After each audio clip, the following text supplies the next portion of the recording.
So welcome, everybody. Thank you for being here. My name is Dawn Yager, Swami Ambikananda. I was ordained over 5 years ago, and I started in 1993 with cassette tapes, learning from Goswami Kriyananda at that time. I'm really happy to be here. I'm from Myrtle Beach. I spend time here in Chicago, also Philadelphia, New York City, different parts of South Carolina, Fort Lauderdale. And in 9 days, I'll be going to India for the month, which is new for me because I've been at home with babies for a very long time. So now they were old enough to tell me I could go. So, so that will be very exciting. And I hope to bring back some nice, fun, kind of revamped energy within my own self. So today I wanted to talk about the Upanishads. But before I start, I also just want to say that I'm really enjoy a very open atmosphere and dialect. And if you have questions or there's something that you want clarification at, you can just say it. You can raise your hand if you whatever you like. So the formal part's kind of over, and this part's kind of like the philosophy jam. We get to just kind of talk a little bit and really understand how some of this beautiful ancient scripture applies to a modern life. How do we, take this sometimes heavy topics and make it easeful? How do we bridge the gap between the ancient mystics and modern day yogis? So that's what I really hope to do. Sometimes we learn the philosophy, but then we get home and we have the kids and the dishes and the phone and the bills, and we're like, I got to get this stuff done. I don't have time to, deal with that. So I hope to make it just very easy to understand these concepts, and when you get home, to apply them in the most, mundane situations, the things that you have to do every day because they are now your duty, things that you've signed up for. So a brief history, very brief, of the Upanishads. They were created over a long period of time. So they weren't created in one sitting, in 1 year, even in 1 decade. They were manifest over a long period of time. And some say that the translation is to sit near one's teacher. However, on a deeper symbolical level, I believe it really means to sit near your own truth. Because your inner guru, your inner guide, is really your teacher, and all of the other physical teachers are there to help you translate your own inner wisdom. So they also say that you are a piece of God consciousness. What I love about these Upanishads is they are select teachings. There's 108 of them with reoccurring themes. And it's one of the first texts that I found so old that has one written by a teenager, one written by a woman. They're not just yogis with dreads that are of a certain age and of a certain gender. It's a very wide range. So they are written from the viewpoint of different ages, different genders, different places in their lives, but all reflecting on their own moment of God consciousness. I love that because we are all so different, but yet at the core, we are all very similar. So you are able to read these in a way that you think, wow, this person, this resonates. This is like me. This makes sense. And then you can expand that awareness to all the others once you kind of find the core of what they're saying. While the teaching is just the snapshot of universal understanding, human to cosmos, they are both mystical and symbolic. So when you look at the teachings, you can try to pick out the symbolism, and that symbolism is really the same themes that run through your own life. So you can think of many different cultures, different ages, different places and vocations within your life. But at the root of it, we're all moving away from pain, anxiety, fear, and discomfort. And we're all moving toward love, acceptance, God consciousness, and seeing ourselves as one with many different faces, right? So with the 108 Upanishads, here's some reoccurring themes. Everyone talks about who is the self, right?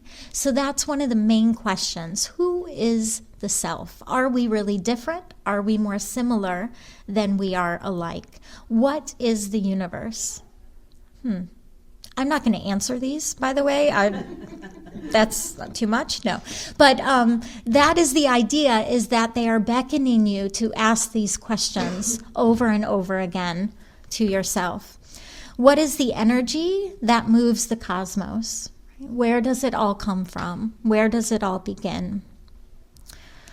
What was the creation or projection, depending on how you look at it? Again, where did this come from?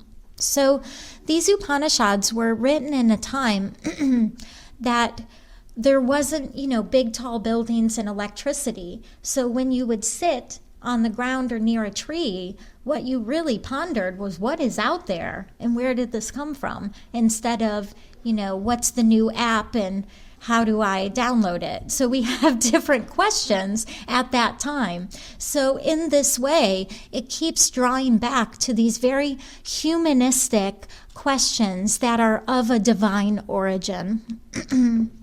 How did all of this evolve initially? And I think a lot of what these questions are getting at is, are we all separate? Are we all cosmically linked? Do we return to that same source? One Upanishad I would like to talk about, I thought it would be smarter to pick one instead of 108.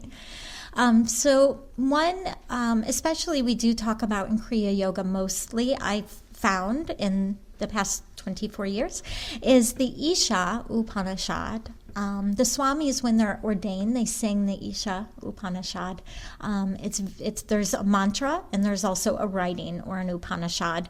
Just for reference, you can get books on the Upanishads, and my very favorite translation is from Eknath Eswaran, and I also really just like to say his name.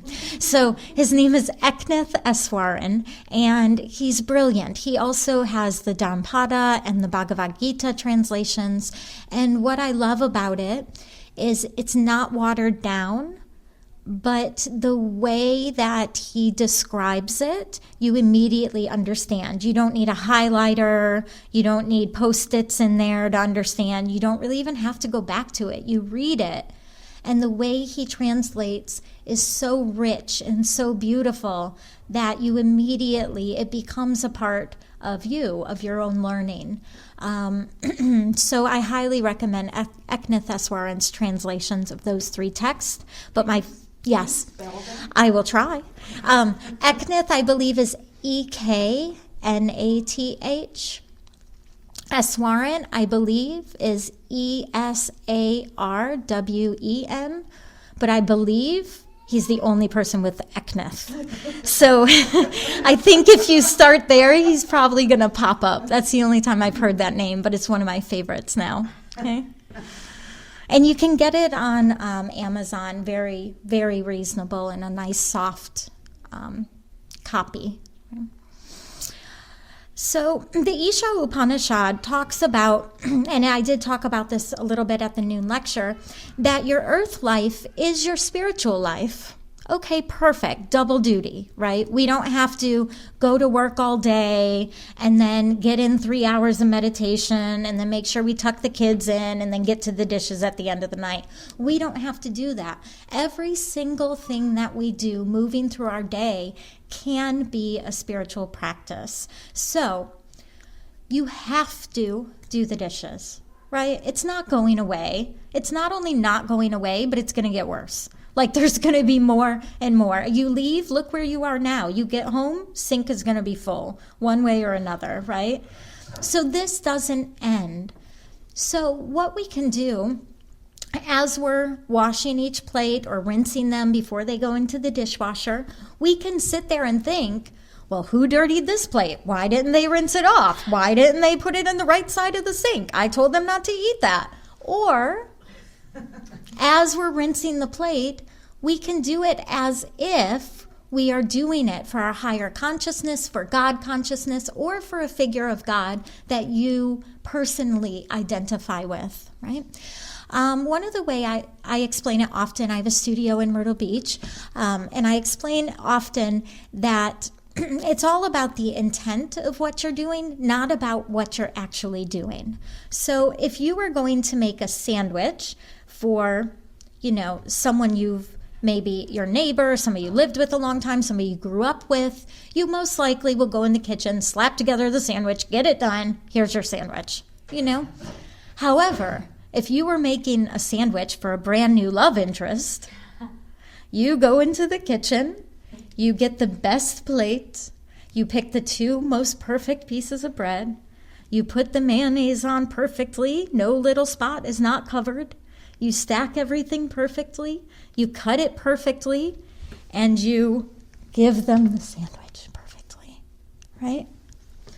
So the idea is that all day we are going through all these tasks, and we can be building a feeling of negativity, a feeling of duty that feels unfair, or we can be practicing love, attention, being present, being purposeful.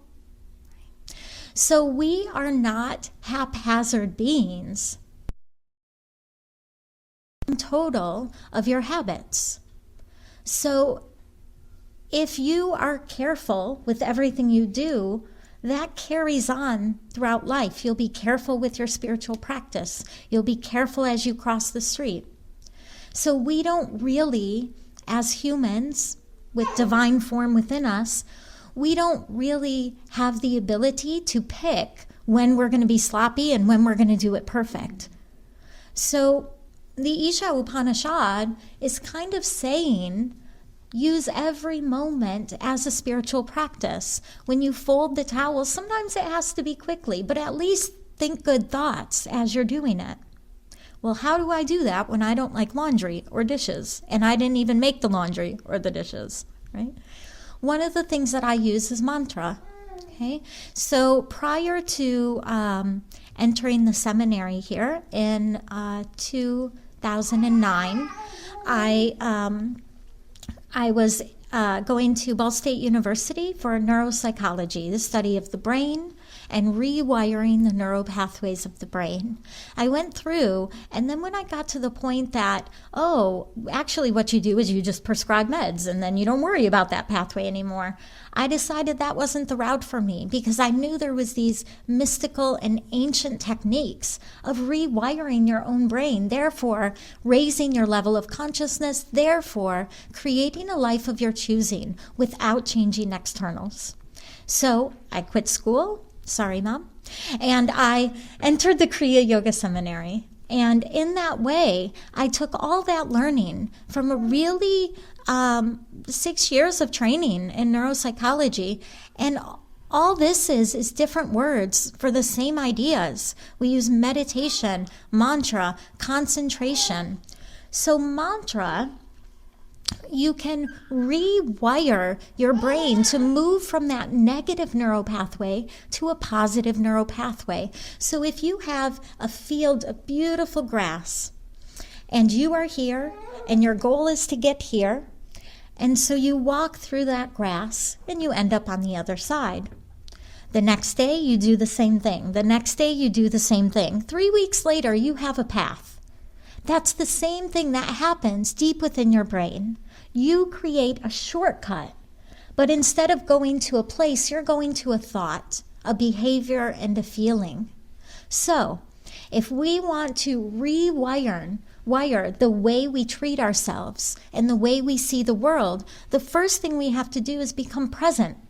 So when we're walking that same path and we start to go the same direction, maybe next time you only go halfway and you go, oh wait, this isn't the path. I wanted to create a new path. This one's muddy. I don't want it anymore. You back yourself up, you go 4 feet down, and you walk through that tall grass. At the beginning, it's not as easy. You don't know what's under your feet. You can't see as well. The grass is up to your knees. But the same way as you created that first path, neural pathway, you can create a new one.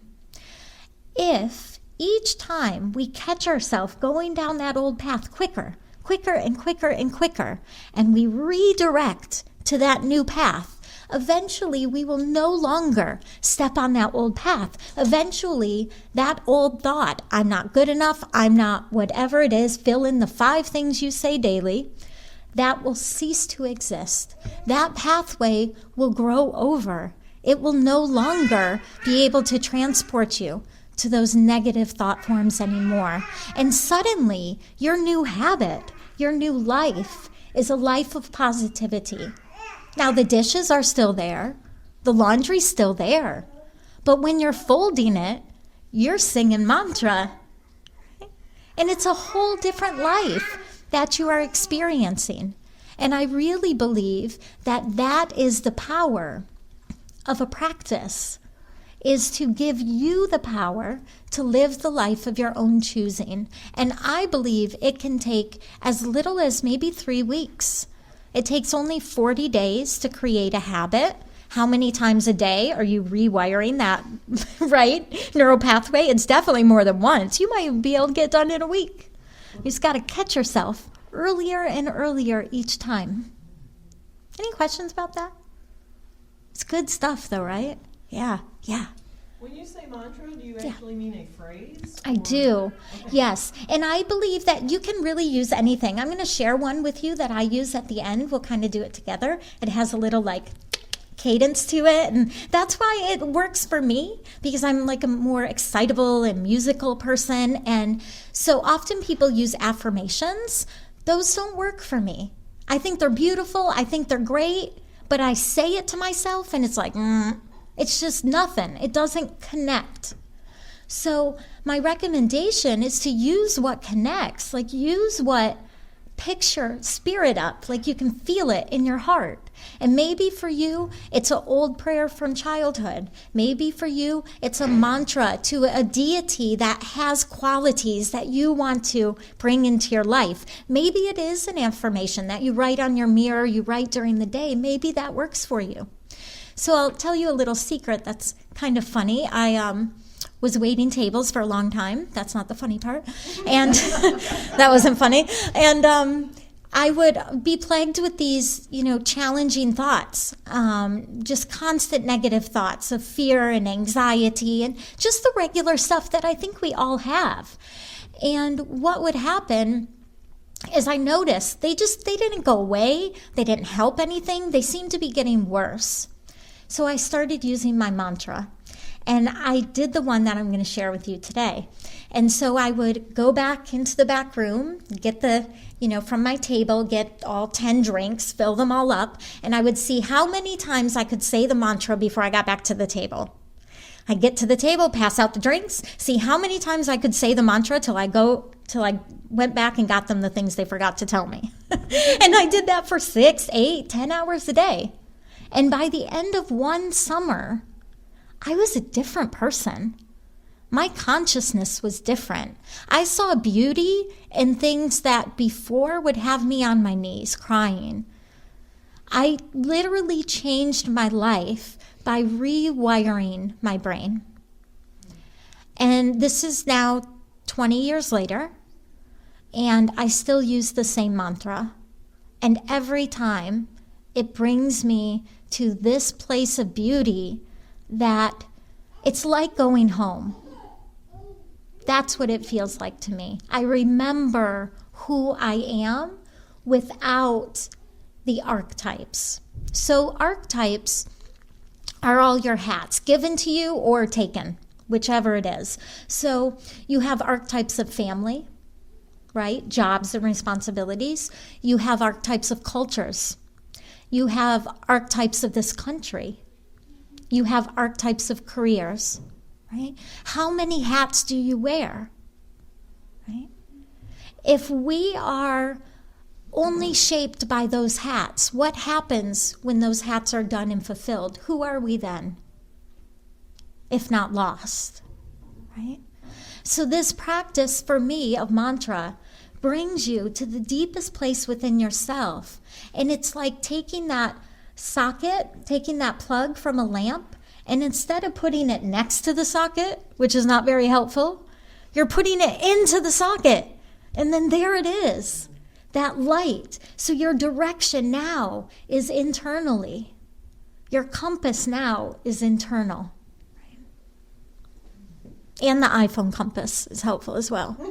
Just keep remembering that, because I swear that's why they put that on there for meditation. Actually, Steve Jobs, if you don't know, his favorite book his most influential book of all time was Autobiography of a Yogi. Oh.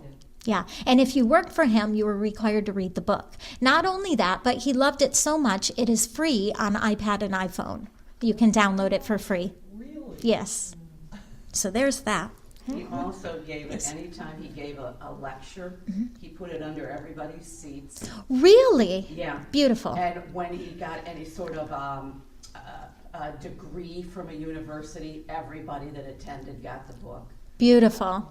Yeah. Yeah, one time, about 6 years ago, I got a call from the postmaster, and because my yoga studio, it's always locked. We open the door, let people in, then we lock them in. And then we let them out when they're done. We don't have a store, we're just for training. And he called and he said, I have 4 or 5 boxes here for you. You need to get these. We've been driving around with them for weeks. Somebody had sent 108 copies of Autobiography of a Yogi to my studio for me to give out. And I still don't know who that was, but my guess is they won the lottery or something, I'm pretty sure, and moved on to a beautiful life. What I'm thinking about the beauty of what you're saying Yes. is it's true, and I use this for inspiration, that airplanes, when they're flying, the pilots I forgot what the percentage is off, but they're off 90% of the time, so they keep on course correct. And it's because of turbulence and Right. natural laws and whatever, and I say that only because people can get discouraged and judge themselves, but if you can remember the airplane, it always gets to the airport. Right. It's just course correct. Right. Yeah. And it's all self-correction, Yes. right? And Yeah. isn't that what we're doing as a spiritual practice? We're observing and adjusting, observing and adjusting. And how can you make that adjustment? Only if you're present, right? Only if you're present and truly connected to your own internal compass.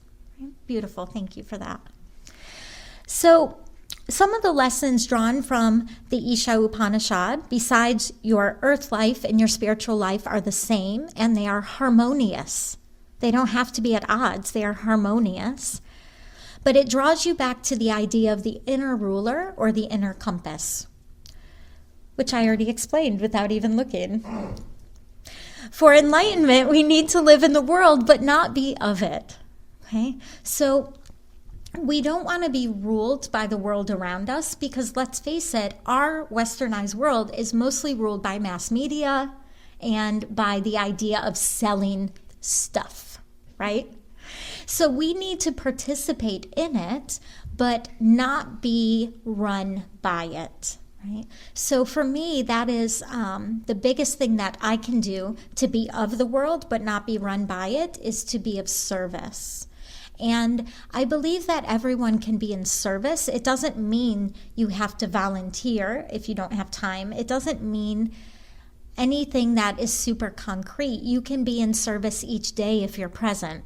Every time you walk down the street, if you just give someone a smile, you're being of service. If you pick up something on the ground that's not supposed to be there, you're being of service. If you're truthful in your own experience and not embarrassed by the difficulties of your past, you are being of service, because you are empowering others to do the same. So in that way, we're living in the world, but we are not controlled and held underneath it. What lessons can we draw from the Isha Upanishad? Detached effort allows for a meaningful life without disappointment. Wow. That's a tall order. Detached effort allows for a meaningful life without disappointment. Let's go back to the household duties example. right? So you do things at home because they have to be done, not because you're waiting for the pat on the back, right? So what happens if you go home, you clean the house, you make a beautiful dinner, and then you sit back and you wait, right? And then nothing. People come in, they throw their shoes there, their bag there, they eat all the food, leave the dishes, and go up to bed. Then what? Right? Then you're feeling regret and anguish, maybe even anger. You might not do it the next day. And then you're creating this inner turmoil. But what if you just did all that stuff as a spiritual practice? And you did your mantra while you were doing it. You practiced being careful. You practiced doing everything with meaning. Then when they came and did all that, you still had your spiritual practice. You did it because it had to be done, not because you want accolades from that. Right? And then if you do get it, it's just a bonus. Oh, thank you. I appreciate you noticing. Right? It's especially helpful if you have teenagers, I think. I have two. They're bigger than me.